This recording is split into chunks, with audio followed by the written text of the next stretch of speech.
Bueno, voy a hablar de la liberalización de la banca, la desregulación del sistema bancario. Bueno, prácticamente como en todos los países, porque la regulación bancaria es muy parecida en todos los países, porque se organiza de alguna forma por unos acuerdos multilaterales en Basilea, donde está el Banco Internacional de Pagos, y de esos acuerdos los distintos países plasman eso en sus leyes y por tanto el español es prácticamente igual que todos, ¿no? Son un sistema muy regulado, muchas intervenciones, muchas protecciones.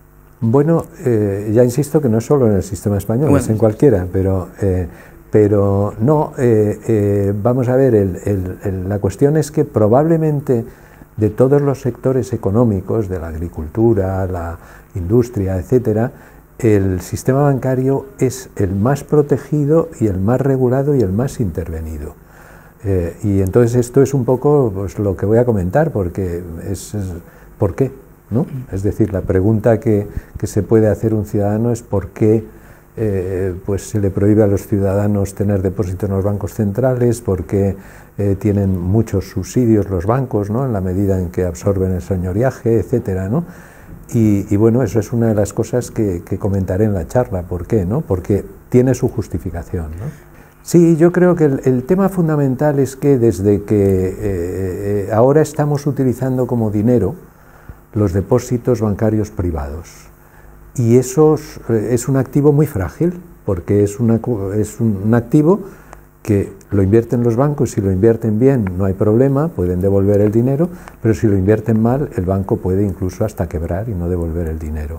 Entonces, tenemos construido el sistema monetario sobre una base muy frágil y entonces hay dos paquetes regulatorios en la regulación bancaria, uno destinado a proteger a los bancos, porque si no los proteges la gente no pondría el dinero en ellos, y el otro es justamente, ¿no?, lo que comentaba de bueno, evitar que tomen mucho riesgo, porque si toman mucho riesgo quiebran y al final el Estado tiene que ayudarles. Tienes que evitar la quiebra, es decir, todo lo que hay es un sistema, en definitiva, los bancos, salvo los pequeños, no se les puede dejar quebrar, porque entonces inmediatamente no habría dinero, no se podría hacer transacciones, el crédito se paralizaría y entonces lo que se hace normalmente es que se inyecta capital público para que sobrevivan y puedan seguir funcionando, luego ya se venden o lo que sea, ¿no?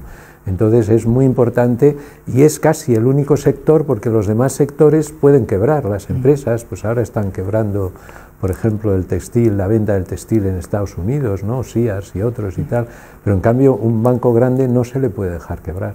Sí. Ese es el problema, es decir, mientras el dinero que usemos sea un dinero privado, el depósito bancario, es tan frágil que no se puede liberalizar, sino todo lo contrario. Lo que se ha hecho después de la crisis es aumentar las protecciones. Se ha pasado el depósito de seguros en Estados Unidos de 100.000 a 250.000 dólares. En Europa incluso hay algunos países como Alemania que prácticamente tienen protegido todo. Se les da mucha más liquidez, etc. Aumenta la protección y luego se ha desarrollado toda una legislación que llamamos Basilea III, que es además muy intervencionista, no dejándole a los bancos tomar muchos riesgos, obligándoles a tomar capital y tal. Entonces todo esto es necesario mientras el dinero sea frágil. Lo que voy a comentar es que ahora hay una serie de ideas de pasar a un dinero que no sea frágil, que es los depósitos en el Banco Central, ¿no? Se llama en inglés Central Bank Digital Currencies, ¿no? Y es una cosa que se está estudiando y es lo que vengo a contar, que a mí me parece interesante, porque si esto se pone en marcha, uno podría liberalizar y desregular el sistema bancario. No es tanto el coeficiente, bueno, sí, el coeficiente de caja, las reservas, ¿no? Es verdad que la idea de los depósitos y tal es una idea vieja que la lanzan muchos liberales, bueno, la lanza incluso Ricardo, es decir, la crítica a la banca tradicional y fraccional está dentro, y es un poco por lo que me parecía interesante contarlo aquí, en el mundo liberal, ¿no? Y bueno, cuando hubo la crisis, Irving Fisher y otros todos estos liberales de Chicago fueron a Roosevelt y le dijeron, haga usted esto, ¿no?